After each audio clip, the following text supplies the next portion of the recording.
Su trayectoria académica incluye un doctorado en PhD en medicina clínica, vacunología y inmunología por la Universidad de Oxford, una maestría en ciencias químicas biológicas por el Instituto Politécnico Nacional, así como una formación médica por parte de la UNAM. Cuenta con experiencia en el desarrollo de vacunas desde la etapa preclínica hasta los ensayos clínicos, como hace una razón, el Yale Institute de la Universidad de Oxford, así como en el área de procesos biofarmacéuticos y CMC, que es Chemistry, Manufacturing and Controls. Entre las áreas que destacan el doctor Marco Polo son el desarrollo de vacunas vectorizadas, de la producción de vectores adenovirales hasta el diseño de ensayos clínicos, inmunología aplicada a vacunas, explorando mecanismos inmunológicos clave y su aplicación en nuevos bioterapéuticos, bioprocesos y escalado a nivel industrial, que es de los temas importantes también para poder llevar a cabo la producción masiva de las vacunas, que es estrategias eficientes para la producción de biológicos bajo estándares GMP, perspectiva clínica translacional, que es esencial para el desarrollo de bioterapéuticos en fases clínicas. Y bueno, pues además el doctor Marco Polo, estamos en el proceso de concretar la parte, digamos, administrativa, académica, para que él sea parte también de Cicata Muerto como profesor visitante. En ese sentido, queremos darle la bienvenida y, por supuesto, el agradecimiento al doctor Marco Polo. Nos sentimos muy honrados con su presencia, con su presentación, y estamos seguros de que para Cicata Morelos pues es la puerta de entrada para esta, digamos, colaboración que seguramente tendremos de manera muy cercana. Y aprovecho también para comentarte, Marco, que tenemos una muy nutrida asistencia de nuestros estudiantes y profesores, quienes esperamos que al final de la reunión de tu presentación podamos interactuar también a través de preguntas. Muchísimas gracias. Entonces, si estamos listos con la Muchas gracias, Paul. Muchas gracias, adelante. Paul. Nada más para checar, ¿me pueden escuchar bien? Sí, sí. Fantástico.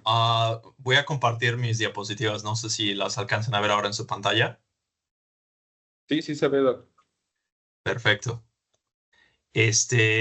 Bueno, primero que nada, muchísimas gracias a Paul por la introducción tan generosa y por la invitación también para poder estar aquí. Como exgraduado también del Politécnico Nacional, es un gusto para mí poder compartir un poquito de la experiencia y también simplemente decir que es un orgullo estar aquí.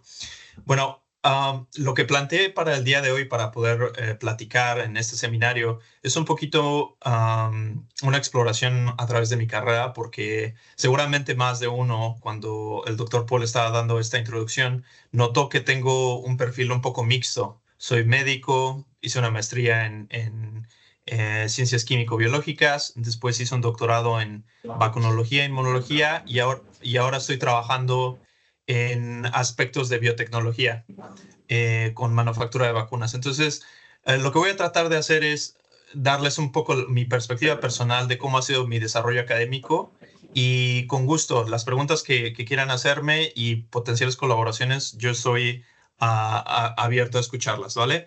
Entonces, el título que le di a la presentación el día de hoy fue Avances en vacunología desde la respuesta inmune hasta la manufactura acelerada de vacunas contra patógenos emergentes.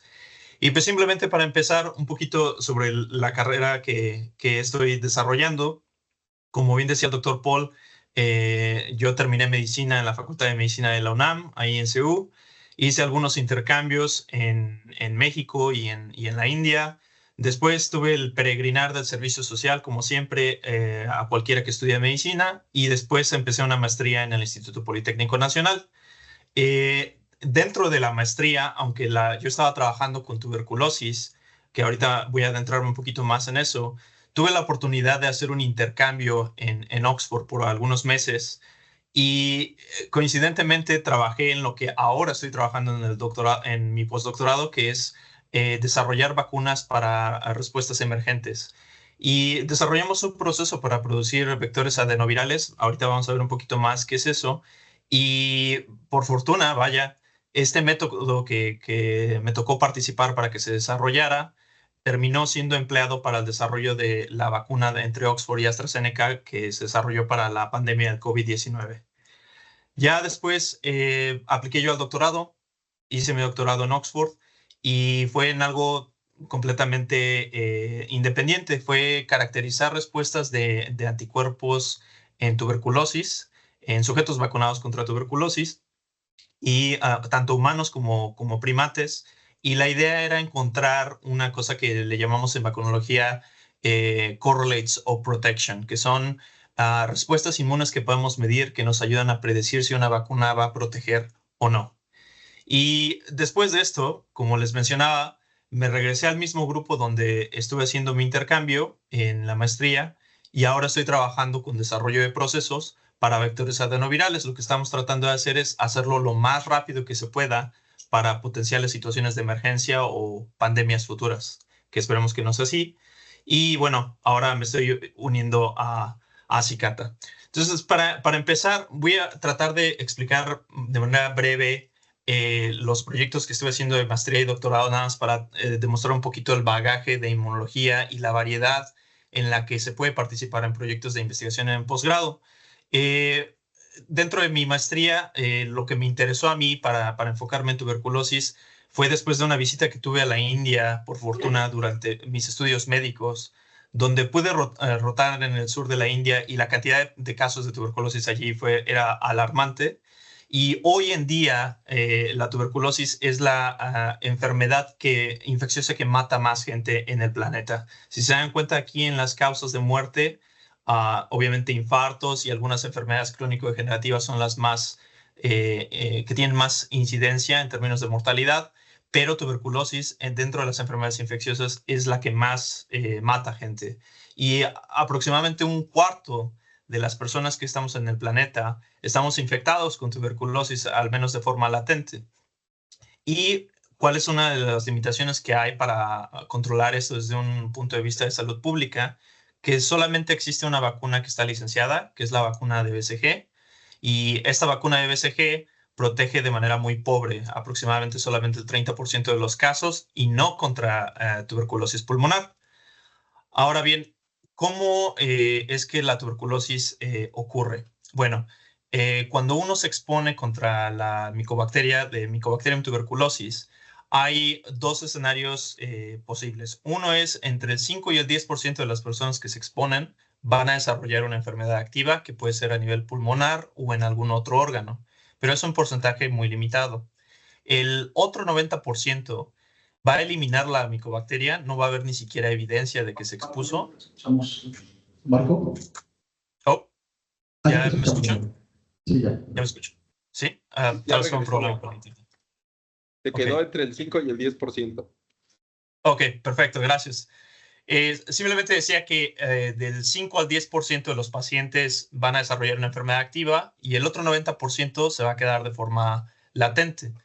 No sabemos muy bien qué determina esto, pero parece ser que cuando la micobacteria entra a los bronquios pulmonares, dependiendo de la forma en la que sea procesada y el microambiente de citocinas proinflamatorias que haya en el ganglio linfático, es si se va a alcanzar a realizar una protección.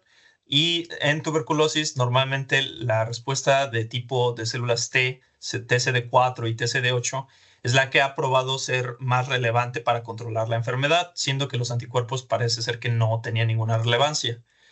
Sin embargo, una cosa que a mí me llamó mucho la atención es que hay una citocina que es muy importante en los ganglios linfáticos, que es la interleucina 21, que pues es crucial para que los linfocitos TCD4 y los linfocitos TCD8 lleven a cabo sus funciones. Entonces, cuando empecé la maestría, se me ocurrió preguntar pues, si la interleucina 21 podría tener un rol en la inmunopatología de la tuberculosis pulmonar. ¿Y por qué la interleucina 21? Por lo mismo que decía, los linfocitos TCD8 y TCD4 son muy relevantes y la interleucina 21 induce todo un perfil de inflamación y de proliferación de ciertas citocinas que ayudan al control de enfermedades infecciosas. Entonces, se me ocurrió hacer esta pregunta irónicamente, como siempre ocurre en ciencia, alguien ya la había preguntado. Y pues sí, si se noquea la interleucina 21 o el receptor de interleucina 21, los ratones después de ser infectados con tuberculosis tienen menor sobrevida. Sin embargo, si la interleucina 21 es relevante, ¿de qué forma es que interviene en la patología de la tuberculosis pulmonar?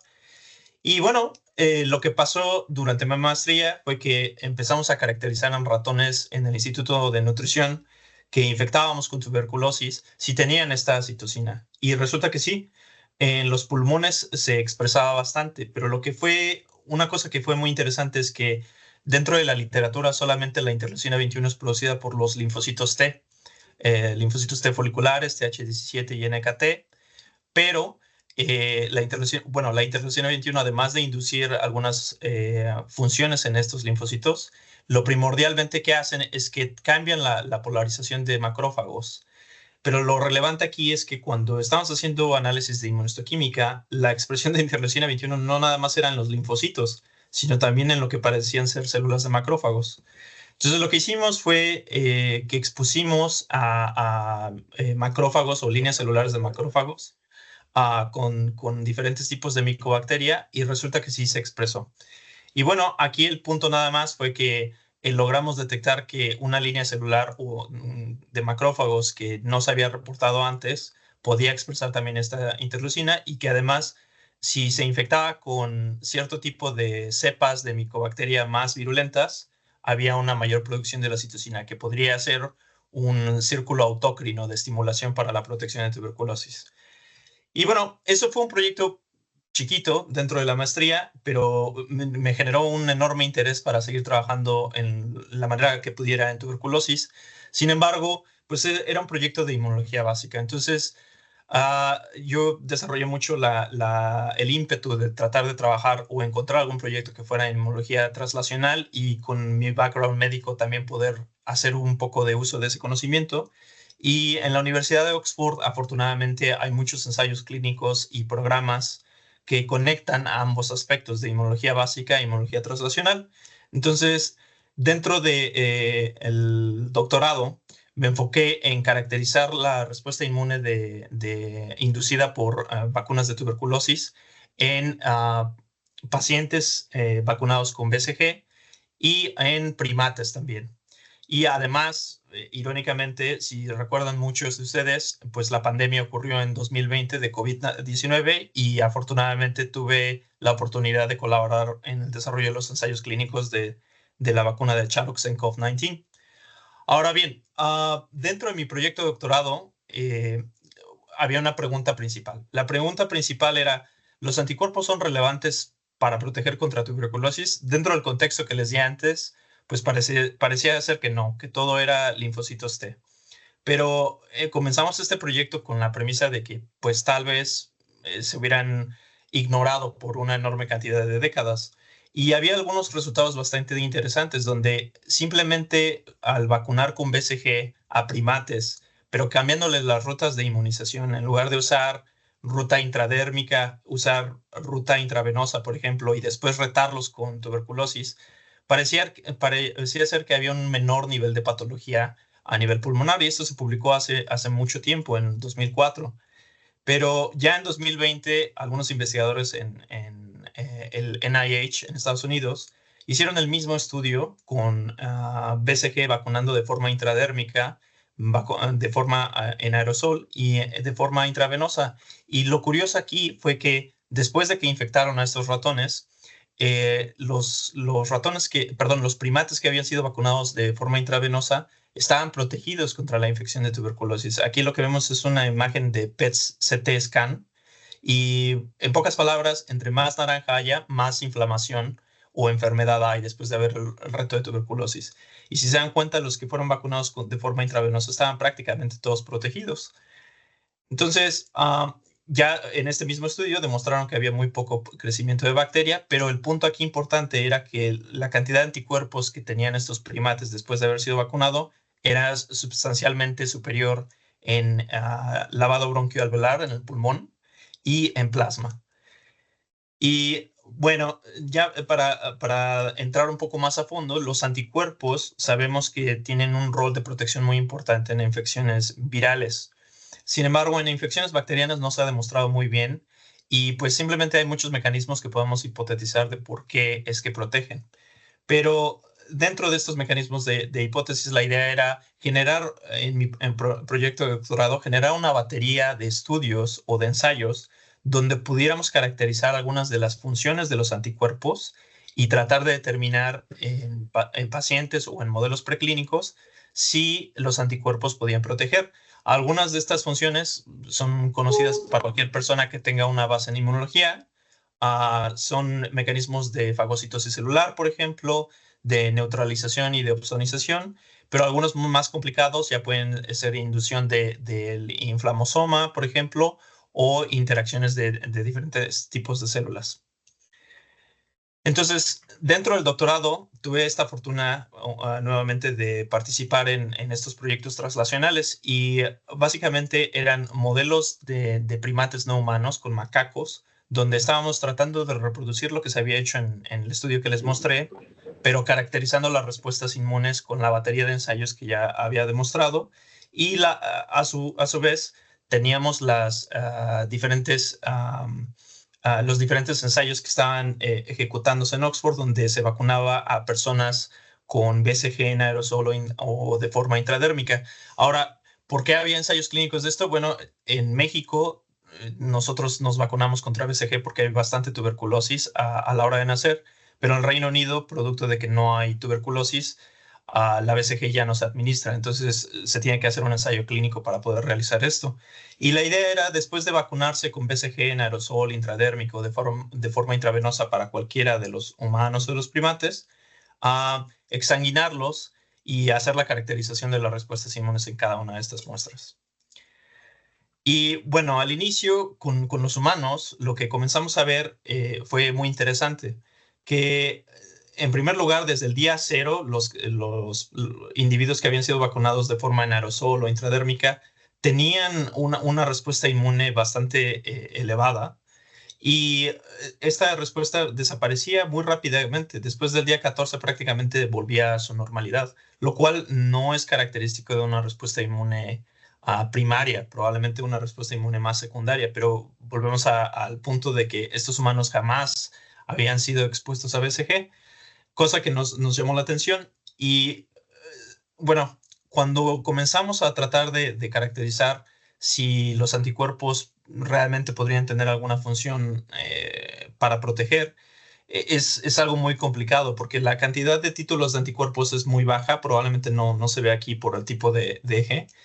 Entonces lo que tuvimos que hacer o nos vimos forzados fue hacer pools de suero de sujetos que no habían sido vacunados contra sujetos que habían sido vacunados y exponer micobacteria que expresara BCG in vitro, exponerla a estos pools de anticuerpos e infectar macrófagos que habíamos diferenciado a partir de monocitos estimulados con PMA. Y lo que vimos es que en realidad, pues sí, hay una mayor fagocitosis de la micobacteria que expresa el GFP o la proteína verde fluorescente a nivel in vitro, lo que sugiere que sí estos anticuerpos incrementaban la internalización de la micobacteria a nivel in vitro. Y ya cuando tratamos de hacer algo un poquito más interesante para reducir el ruido y tener un poco más de claridad en nuestras observaciones, purificamos esos anticuerpos del suero y estimulamos la micobacteria simplemente con la IgG purificada. Y lo que vimos es que efectivamente en el día 84 después de haber sido vacunado, cuando purificábamos esos anticuerpos y incrementábamos la dosis de IgG, se incrementaba mucho la opsonización de la bacteria. Lo que quiere decir esto es que la micobacteria se forraba de anticuerpos y probablemente ese forramiento incrementaba mucho la fagocitosis y tal vez hasta la eliminación de la micobacteria. Sin embargo, lo que sí fue algo innovador, más allá de esto que esperábamos, fue que cuando cambiábamos la ruta de vacunación de BCG, los individuos que habían sido vacunados con BCG intravenosa, dentro de una misma cantidad de IgG total, cuando la purificábamos y exponíamos a la micobacteria, la cantidad de opsonización se iba para arriba, lo que sugería que simplemente el cambiar la ruta de vacunación de BCG en esos primates incrementaba casi 25 veces la cantidad de anticuerpos que había en la superficie de la micobacteria. Y bueno, esto es bastante interesante por obvias razones, porque la dosis era la misma. Simplemente el único cambio era la ruta de inmunización. Dentro de la batería completa que hicimos para evaluar las respuestas inmunes y el tipo de respuestas de anticuerpos de estos animales, pues básicamente logramos encontrar que se incrementaba mucho las respuestas de anticuerpos cuando cambiábamos esa ruta de vacunación o cuando vacunábamos con un nuevo candidato vacunal llamado MTB-VAC. Ahora, no sé si algunos de ustedes tengan un background en inmunología, pero BCG es una vacuna viva, ¿verdad? Es una vacuna viva atenuada. Pero esta vacuna viva atenuada está hecha de Mycobacterium bovis, no de Mycobacterium tuberculosis, lo que es como un primo o una prima de la micobacteria que genera la enfermedad. MTB-VAC es una vacuna desarrollada por españoles que sí es una vacuna atenuada de Mycobacterium tuberculosis. Y lo interesante aquí fue que incrementaba mucho la respuesta a anticuerpos de diferentes tipos de isotipos comparado con BCG, que es los puntitos verdes que ven aquí. Y algunos de estos incrementos en respuesta correlacionaban de manera negativa con el nivel de patología que tenían los primates después de haber sido infectados con tuberculosis, lo que quería decir que entre más respuestas tuvieran de anticuerpos después de vacunarse contra este tipo de vacuna, menos nivel de patología o menos nivel de enfermedad iban a tener después de haberse infectado. Ahora, esto es muy importante en vacunología porque volviendo a este concepto principal que es los correlates of protection o los correlacionantes de protección, muchas veces y en muchas enfermedades no tenemos un parámetro inmunológico bien definido que nos ayude a determinar si una vacuna va a funcionar o no. En las infecciones virales sí lo tenemos, porque el título de anticuerpos normalmente predice que también va a funcionar una enfermedad. Y lo que fue interesante encontrar en mi doctorado fue que este tipo de respuestas de anticuerpos también puede predecir mucho si va a funcionar una vacuna o no, por lo menos en modelos preclínicos. El medir las respuestas inmunológicas es importante porque a veces necesitamos determinar cómo es que podemos predecir que una vacuna vaya a proteger o no contra algún patógeno, contra alguna enfermedad infecciosa. Y el medir anticuerpos o ciertas características de esos anticuerpos, no solamente sus títulos, sino también la capacidad que tienen de unirse, de inducir fagocitosis y otros aspectos, es muy relevante. Ahora, después de mi proyecto de doctorado, logramos publicar algunos artículos referentes a cómo cambiando la ruta de inmunización o utilizando otro tipo de vacunas podemos inducir ciertos perfiles y el medir las respuestas de estos anticuerpos nos ayudan a predecir si se protege o no. Pero a la hora de que terminé mi doctorado y producto de lo que les comentaba del background que tengo en medicina, me puse a reflexionar qué es realmente lo que necesitamos para desarrollar una vacuna nueva. Y primero tenemos que evaluar cuáles son las fases para que se pueda desarrollar una vacuna. Ustedes en sus programas de maestría, doctorado o en su actividad profesional seguramente ya se han expuesto a ellas. Lo primero es la fase de exploración. La fase de exploración es básicamente lo que estábamos mencionando antes, con algunos ensayos preclínicos también para probar algunos de los candidatos vacunales que lleguen a tener, pero la conexión entre los ensayos preclínicos a los ensayos clínicos es muy difícil y la selección de candidatos que puedan ser relevantes es muy complicada, sin contar con el hecho de que es extremadamente caro poder evaluar candidatos preclínicos en ensayos clínicos. Y después de estos ensayos clínicos viene toda la parafernalia que es negociar con instituciones reguladoras como la COFEPRIS en México, que en este caso es la Agencia Europea de Medicinas, la EMA, FDA o MHRA en el Reino Unido. Y una vez que todo esto está aprobado, el proceso de desarrollo de las vacunas también para escalar su producción. Ahora, todo este proceso es muy largo y llega a tardarse entre 10 y 15 años. Y un problema muy importante que detecté a la hora de terminar mi doctorado es que hay muchos candidatos vacunales que llegan a ser muy buenos, pero lo que los termina tirando en este valle de la muerte entre la fase preclínica a la fase clínica es esta cosita que llamamos CMC, que seguramente también ya se han expuesto en el programa de vacunas y bioterapéuticos.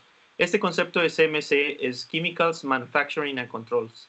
Y básicamente, como lo comenta aquí en este meme, realmente cuando uno tiene un plan con un candidato vacunal muy importante, uno debe de incluir cuáles son los planes para poder producir esa vacuna, cuáles son los planes para desarrollarla, si hay la infraestructura, qué tan costoso es, qué tan robusto es el proceso de creación de esa vacuna, ¿de acuerdo?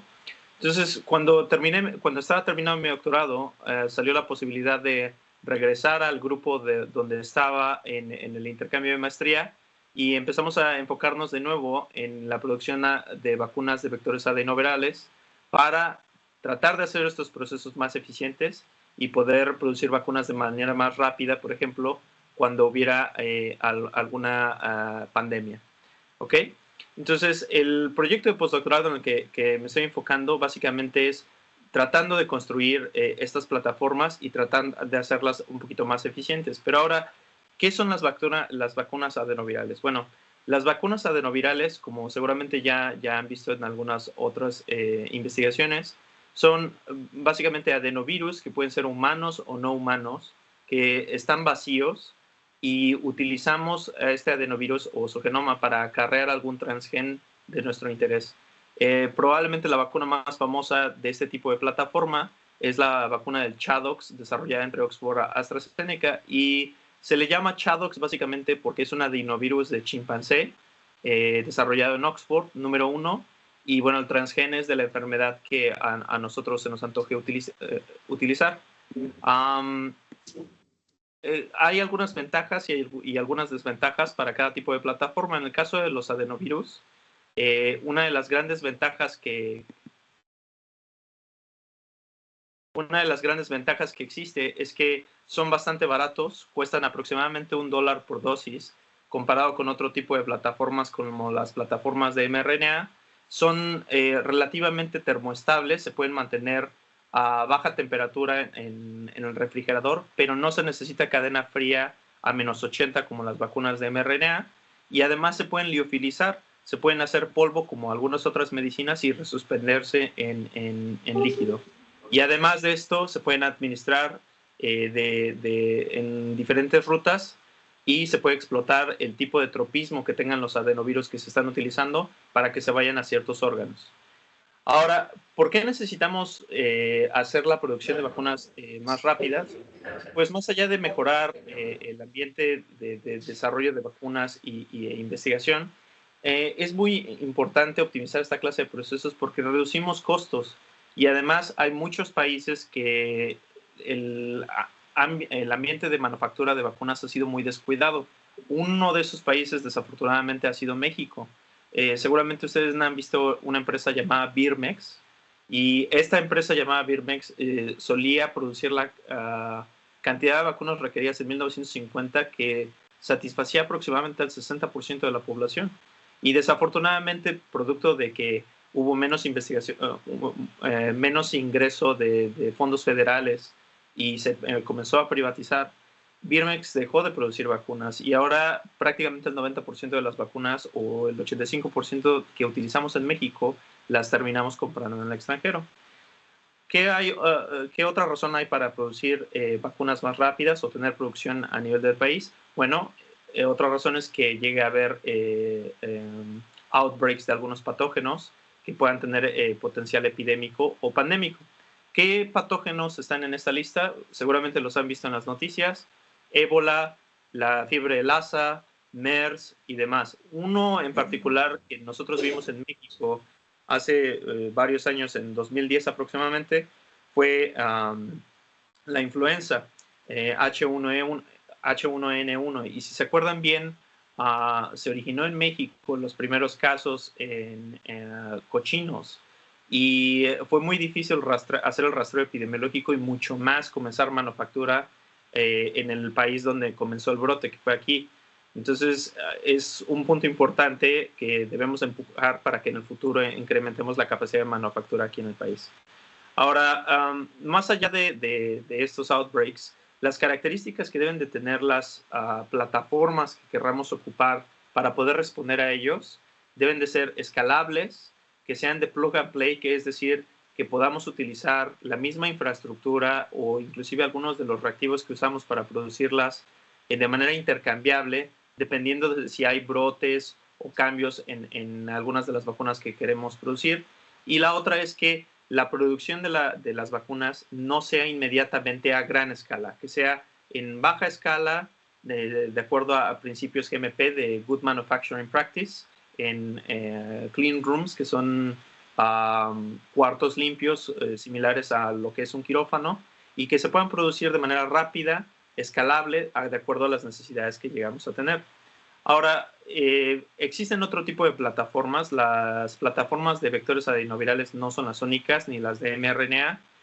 Simplemente para no olvidarlas, tenemos plataformas también de DNA, tenemos plataformas de vacunas, por ejemplo, inactivadas o atenuadas, que también son bastante relevantes. Sin embargo, tienen sus complicaciones para poderse producir. Algunos ejemplos de vacunas que han sido producidas en los distintos tipos de plataformas están la vacuna de coronavirus, por ejemplo, de AstraZeneca con Oxford, que fue de vectores adenovirales, y las vacunas de Pfizer también, que se desarrollaron dentro de la pandemia de mRNA entre Pfizer y Moderna, que son plataformas de RNA. Y algunas de otras vacunas que utilizamos de manera común, que son parte de los esquemas de inmunización que utilizamos diariamente, son las vacunas, por ejemplo, de hepatitis B, que son de proteínas de subunidad, y las nuevas vacunas de malaria, que son de partículas virales. Ahora, ¿cómo podemos producir estas vacunas de manera más rápida? Bueno, una forma es tener procesos ya establecidos, que sean sistemas que podamos editar y que podamos llegar con algún nuevo candidato vacunal y simplemente hacemos cambios pequeños en ese proceso. Las ventajas que tienen los vectores que están basadas en genes, como lo mencionaba antes, es que son plug and play, que quiere decir que son intercambiables. Ustedes pueden editarlas de acuerdo al transgen que ustedes quieran utilizar. Ahora, una de las desventajas o limitaciones que tienen estos vectores adenovirales es que requieren que se desarrollen procesos de producción a gran escala, y eso requiere tiempo muchas veces. Entonces, si este tipo de vacunas quieren utilizarse para el futuro, por ejemplo, necesitamos construir más infraestructura para poder tener la capacidad de producirlas. Ahora, ¿qué característica tienen estos vectores adenovirales? En general, es que los adenovirus son virus que no tienen una envoltura lipídica, simplemente tienen una cápside proteica, son virus de DNA de doble cadena y tienen un tamaño aproximadamente entre 70 a 90 nanómetros, ¿sí? Ahora, su genoma tiene diferentes tipos de características. El adenovirus más utilizado para vacunas y para algunos tipos de terapia génica es el adenovirus número 5, que es de origen humano. Y este adenovirus tiene diferentes tipos de genes. Genes los podemos dividir en genes E y genes L. Los L son genes de aparición late, de aparición tarde, y E es de aparición temprana. Ahora, ¿qué es lo importante? Que si nosotros utilizáramos un adenovirus silvestre para nuestras vacunas, tiene una desventaja muy importante, que es que el adenovirus se replicaría y que a la hora de que nosotros vacunáramos a alguien, podría tener un gran riesgo de seguridad porque se podría reproducir ese virus dentro del huésped al que nosotros vacunáramos. Pero lo que hacemos en biología molecular, cuando creamos este tipo de plataformas, es que deletamos algunos de los genes para que los virus no se puedan reproducir a menos que nosotros les demos o los pongamos en células que les van a proveer esos genes. Entonces, por ejemplo, la plataforma de ChAdOx, que es el virus amarillo que ven aquí en la diapositiva, que son el ChAdOx 1 o el ChAd3, tienen deletados los genes E1, E3 y E4. ¿Y qué es lo que va a pasar? Que cuando nosotros agarremos el virus, por ejemplo, en su mano y lo están manipulando en el laboratorio, a menos que ustedes infecten con ese virus células que tienen esos tipos de genes, el virus no se va a expandir y no se va a producir, ¿de acuerdo? Y esto es muy importante porque a la hora de que nosotros queremos amplificar estas vacunas y producir nuestra vacuna, vamos a necesitar líneas celulares que estén modificadas genéticamente para producir este tipo de genes. Ahora, como les mencionaba, la plataforma del Shadowx se desarrolló aproximadamente hace unos 15 años, 10 años aquí en Oxford, y se generó una compañía llamada Vaxitech. Pero ¿de dónde vienen estos adenovirus y cuál es la lógica para tener? Bueno, una de las desventajas que tiene el adenovirus 5 y los adenovirus humanos que se utilizaban mucho antes es que nosotros nos enfermamos de catarro de manera frecuente. Y el problema de eso es que generábamos anticuerpos y esos anticuerpos pueden inducir una respuesta cruzada que va a neutralizar cualquier tipo de adenovirus que nosotros utilicemos para vacunas. Pero resulta de manera interesante que lo mismo pasa en primates. Los primates también no humanos tienen sus propios adenovirus, pero esos adenovirus no nos pueden infectar. Por lo tanto, si los utilizamos para vacunas, no tenemos inmunidad preexistente que pueda eliminar ese adenovirus que nosotros vamos a utilizar para vacunación. Ahora, hay algunas limitaciones, obviamente, porque si nosotros utilizamos uno de estos adenovirus de chimpancé para la vacuna, si lo utilizamos ese mismo serotipo para vacunar una segunda vez, sí ya va a haber un poco de inmunidad preexistente, ¿vale? Ahora, una de las ventajas que tiene el Instituto Jenner aquí en la Universidad de Oxford es que tenemos diferentes tipos de infraestructuras que nos ayudan mucho a desarrollar toda esta parafernalia de vacunología. Y de un lado tenemos los laboratorios básicos en el edificio izquierdo, en el All Road Campus, arriba, y a la derecha tenemos una Clinical Biomanufacturing Facility, que es una serie de cuartos limpios donde cuando ya hay un candidato vacunal que ha pasado todos los ensayos preclínicos que mencionamos, se desarrolla un proceso para producirla y la vacuna se puede producir a un grado que se llama grado GMP. Y cuando este producto ya ha pasado esta clase de estándares de calidad, se puede administrar en humanos. Y ya una vez que tenemos las vacunas producidas, también tenemos una infraestructura que nos permite desarrollar ensayos clínicos donde reclutamos a pacientes, les vamos a dar la vacuna y lo primero que hacemos en un ensayo clínico fase 1, por ejemplo, es explorar la seguridad que tiene la administración de la vacuna y la respuesta inmune que esta puede inducir, ¿sí? Entonces, es una enorme ventaja el tener todos estos centros de manera cohesiva funcionando el uno con el otro de la mano. ¿Cuál ha sido probablemente el mayor éxito que ha podido ocurrir debido a estas colaboraciones? Pues ha sido el desarrollo de la vacuna de Charox-nCoV-19 que se desarrolló entre Oxford y AstraZeneca, que fue utilizando uno de estos vectores adenovirales que no son replicativos. Y la parte relevante aquí que estoy haciendo en esta gráfica, cuando estamos comparando con las otras vacunas contra COVID, es que, si se dan cuenta, la cantidad de vacunas que se produjo en un año de Oxford AstraZeneca fue mucho mayor que cualquier otro tipo de vacunas. Y la ventaja principal aquí es que los vectores adenovirales son más fácilmente escalables comparados con otro tipo de plataformas. Ahora, ¿cómo es el proceso para generarlos realmente? ¿Cómo es que producimos nosotros un adenovirus? Ustedes tienen el adenovirus, ya le cambiaron el cassette del gen, ya están listos para arrancar. ¿Qué es lo que se tiene que hacer? Bueno, inicialmente, para desarrollar un proceso, necesitamos entender cuáles son los puntos principales de ese proceso. Y los puntos principales aquí es, dentro de la biología del virus, el virus no se puede replicar por sí solo. Tenemos que ponerlos en una línea celular que le provea los genes que ya mencionamos. Y esas células las necesitamos crecer en condiciones estériles, por supuesto. Entonces, las podemos crecer en suspensión o de forma adherente, pero dependiendo de la forma en la que las crezcamos, también vamos a tener una mayor cantidad de producción.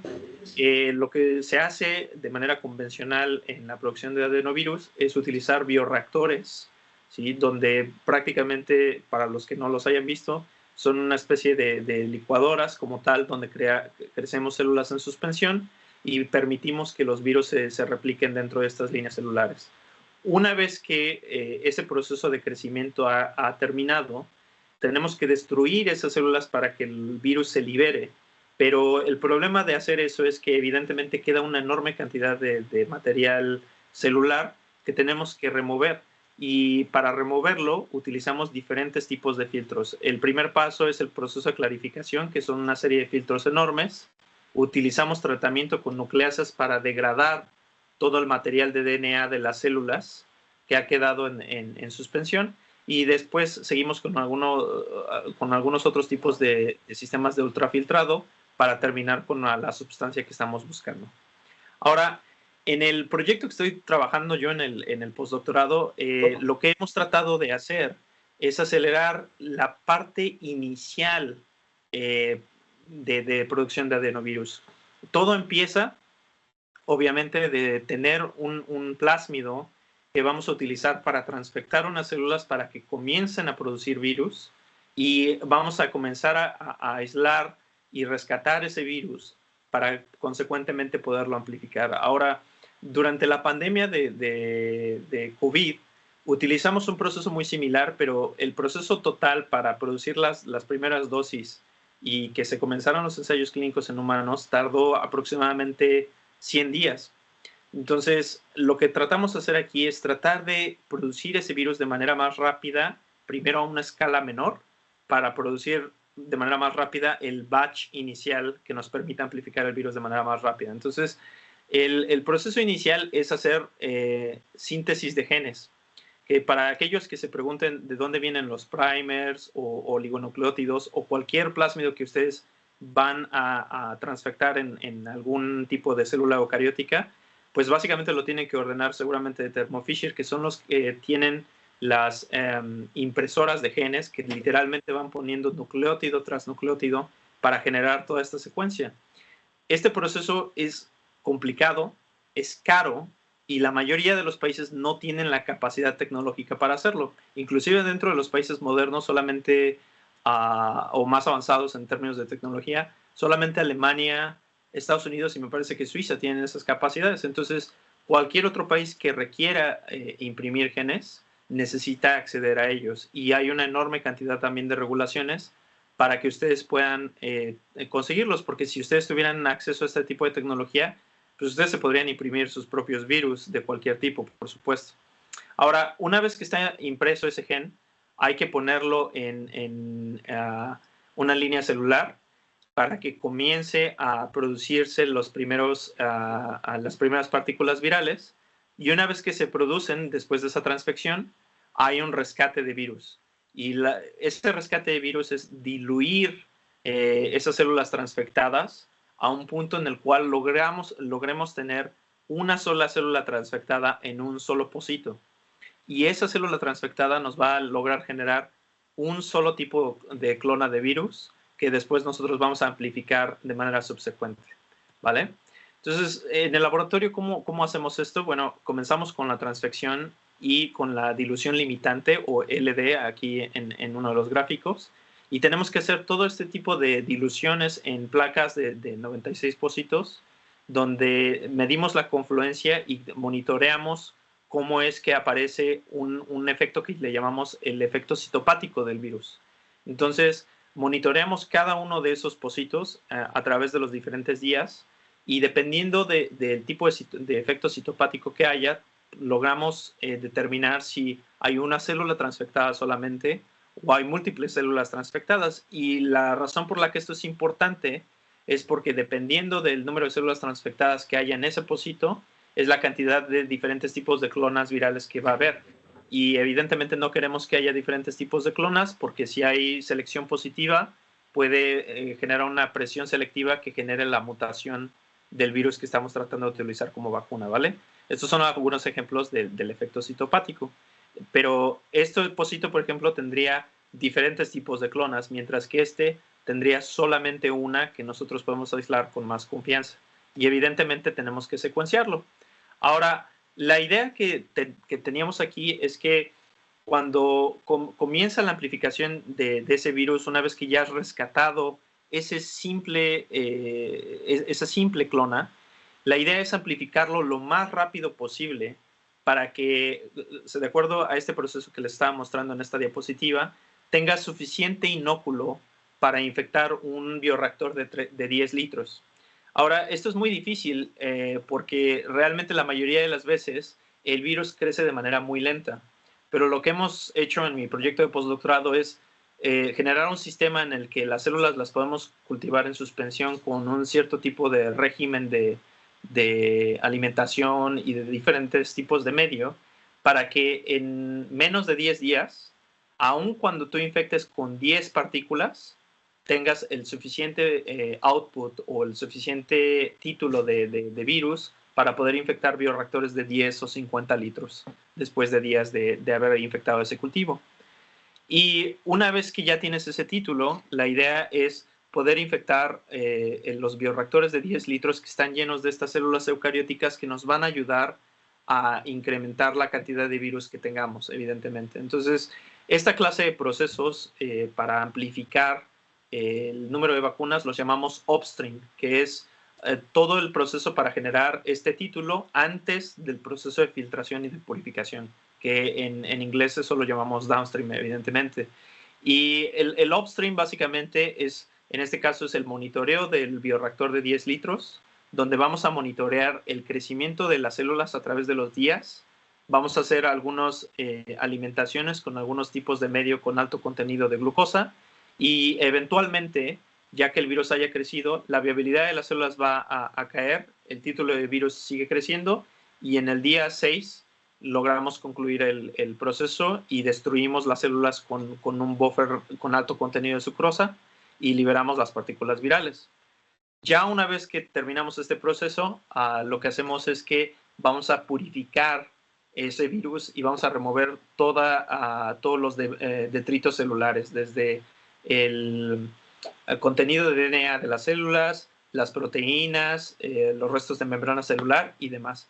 Entonces, el primer paso es hacer el proceso de clarificación. Este enorme armatoste que viene en el medio y en la fotografía es simplemente un suspensor metálico que nos permite albergar en medio un filtro que va a manejar una presión muy alta y que nos va a permitir filtrar este virus.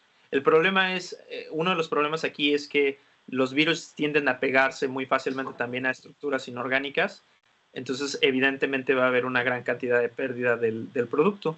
El siguiente paso después de filtrarlo es hacer cromatografía, que en este caso es cromatografía de cambio de iones, donde vamos a cargar esos virus en ciertas columnas que ya estén precargadas con un buffer y después de ciertas rounds de equilibrio y de lavado vamos a lograr eluir los virus que hayamos producido en el proceso anterior. Y al final vamos a hacer un proceso que se llama filtración por flujo tangencial, que realmente es un proceso de concentración, donde lo que vamos a hacer es concentrar el virus que tengamos al menos 10 veces y vamos a hacer un cambio de buffer para que lo podamos poner en buffer de formulación y ya tengamos el producto final. Y como ya saben, cuando hay un producto final, evidentemente hay toda una batería de estudios analíticos para tratar de caracterizar si se cumplen con las expectativas o las especificaciones que tiene ese producto. Y en el caso de los adenovirus, algunas de las más importantes, además del hecho de que no haya endotoxina, de que no haya crecimiento bacteriano, es la presencia de proteínas y de DNA que se haya cargado desde el proceso de lisis de las células eucarióticas en el bioreactor. Y eso lo vemos a través de diferentes tipos de geles y algunos estudios donde determinamos cuál es la cantidad de proteína que se llega a acarrear por dosis de vacuna. Y si la cantidad, por ejemplo, excede la especificación, como es el caso de estos colores rojos en la tabla, ese batch se tiene que desechar, evidentemente, lo cual pues es bastante costoso. Y bueno, aquí lo que hemos logrado en este proyecto es lograr acortar ese proceso de 100 días a aproximadamente 60 días y hemos logrado producir aproximadamente 30,000 dosis de vacunas en menos de 2 meses. El problema que seguimos teniendo y que es una de las partes que tenemos que mejorar es la cantidad de producto que perdemos, porque perdemos aproximadamente el 50% a través de este proceso. Entonces, ¿cuáles son las futuras direcciones que tenemos en esta clase de proyectos y que vemos muy ventajosas para el desarrollo de vacunas futuras? Es que cuando nosotros estamos desarrollando la vacuna, por ejemplo, de AstraZeneca, la cantidad de vacuna de dosis que llegamos a producir era aproximadamente como de 1,500 por litro. En un bioreactor de 10 litros era 15,000 dosis. Y ahorita con los cambios que hemos hecho en un tipo de vacuna muy similar, hemos logrado producir casi el doble, que son 25,000.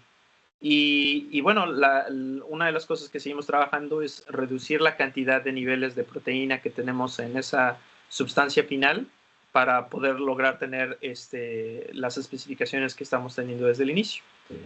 Y bueno, simplemente agradecer a los cuerpos que nos dan dinero, que mantienen el techo encima de nosotros, y pues abrir preguntas sobre qué más podemos hacer para desarrollar vacunas en el futuro entre Cicata Morelos y la Universidad de Oxford. Muchas gracias por su ponencia, muy interesante. ¿Cómo fue el proceso de construcción del VAC? ¿Se conoce cuánto es el máximo de tamaño de la secuencia que puede llevar los adenovirus? Sí. Ok. ¿Cómo fue el proceso de construcción del VAC? Lo que tenemos es que ya hay un vector parental del ChAdOx. Y lo que hacemos es que simplemente hacemos el cambio del cassette. Lo que hemos tratado de hacer es conseguir empresas aquí en el Reino Unido que nos ayuden a imprimir cassettes pequeños donde nosotros podamos hacer ese recambio y podamos acelerar el proceso. Entonces, ¿cuál es la capacidad que tienen los VACs? Que para los que no saben son los Bacterial Artificial Chromosomes, que son plásmidos gigantes que son básicamente arriba de 40 kilodaltones.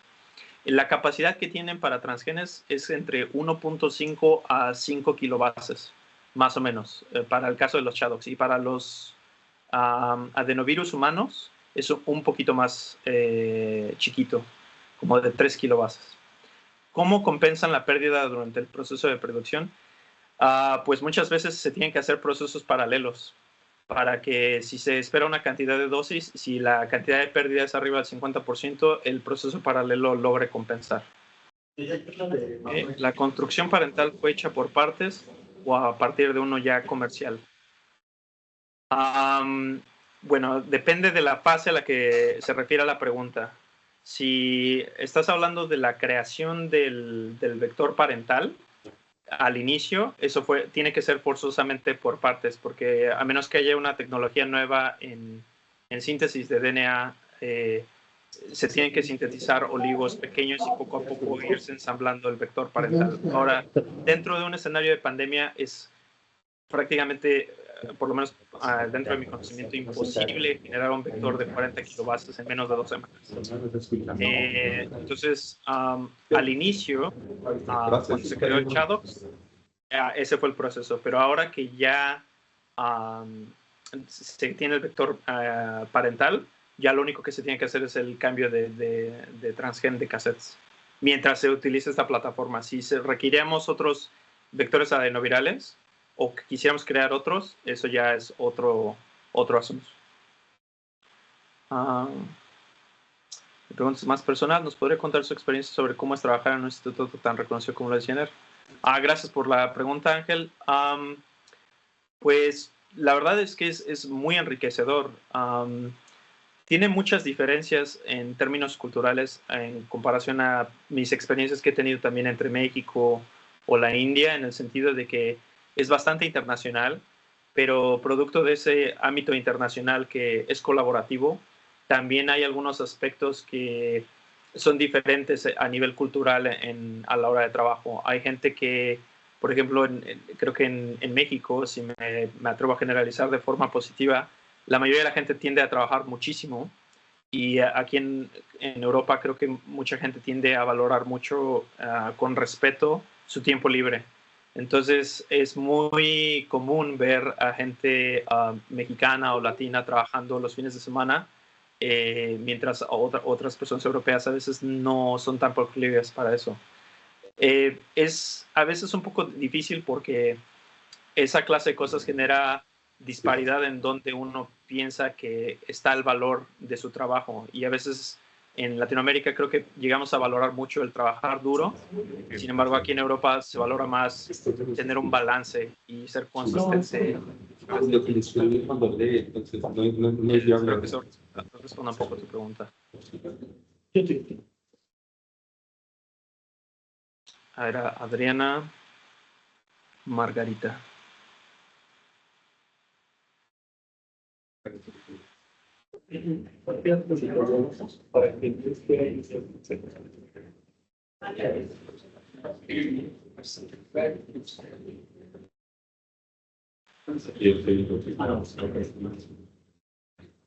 Bueno, Adriana está escribiendo una pregunta. No sé si haya alguien más que tenga alguna. Bien. Hola, doctor. ¿Cómo se planea superar los obstáculos respecto a la inmunidad específica que se desarrolla contra el adenovirus y lo relacionado a los efectos secundarios que se han visto? Excelente pregunta, Adriana. Bueno, uno de los problemas que mencionamos y que mencionas en tu pregunta es que se genera inmunidad preexistente después de vacunar con una dosis. Entonces, por ejemplo, algunos esquemas de inmunización evidentemente pues requieren varias dosis. Lo que se ha demostrado aquí es que a través de, por lo menos estudios donde hay 3 dosis de una misma vacuna, la respuesta inmune adaptativa de anticuerpos contra antígenos de la cápside del vector no son suficientes para inhibir de forma significativa o neutralizar de forma significativa el vector. Entonces, la eficacia de esa vacuna, por lo menos, no está. No tenemos ensayos clínicos donde el mismo vector, pero cambiando el transgen, se haya probado. Es decir, donde dimos un ChAdOx1 para tuberculosis y ahora lo dimos para COVID. Eso no se ha hecho todavía. Entonces, sí hay una posibilidad de que esa reacción cruzada pueda reducir la eficacia en vacunas futuras. Producto de eso, se han desarrollado otros tipos de serotipos del ChAdOx. Por eso es que hay ChAdOx1, ChAdOx2, ChAd63, demás. Ahora, dentro de los efectos adversos, como ustedes ya saben, las vacunas de Oxford y AstraZeneca estuvieron asociadas o están asociadas a algunos efectos adversos ultra raros en vacunación, que son efectos de trombocitosis y de coágulos y de coagulopatías. Estos ha ocurrido principalmente en mujeres jóvenes, entre los 20 y 40 años, y desafortunadamente ha habido aproximadamente 100 casos en las 3 o 4 billones de personas que se han vacunado.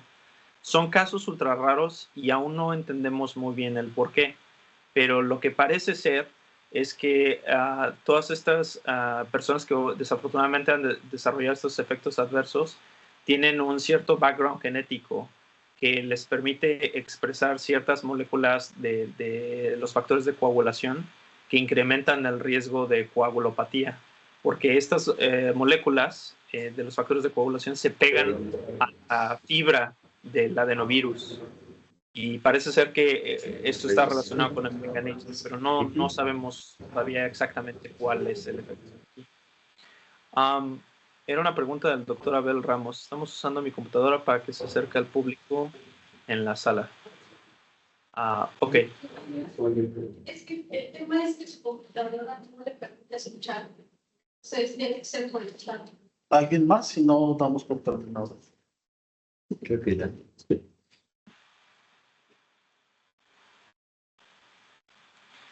Una pregunta más. ¿Cómo evalúan la estabilidad del VAC al hacer modificaciones entre transgenes? Si por estabilidad se refiere a estabilidad genética, se hacen ensayos de enzimas de restricción y secuenciación de plásmidos completos para ver que la secuencia no haya cambiado y que esté íntegro el VAC.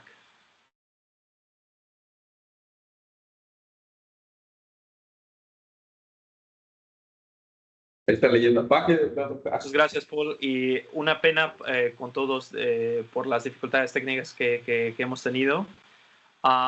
Me pongo a su disposición también. Le comparto mi contacto a Paul, obviamente, para que por favor me escriban cuando gusten. Y si existe alguna pregunta académica de mentoría o tiene alguna incluso iniciativa para comenzar algún proyecto de colaboración, por favor no duden en escribirme. Mi contacto lo pongo a disposición del Dr. Mondragón para que se los comparta libremente. Perfecto, muchas gracias.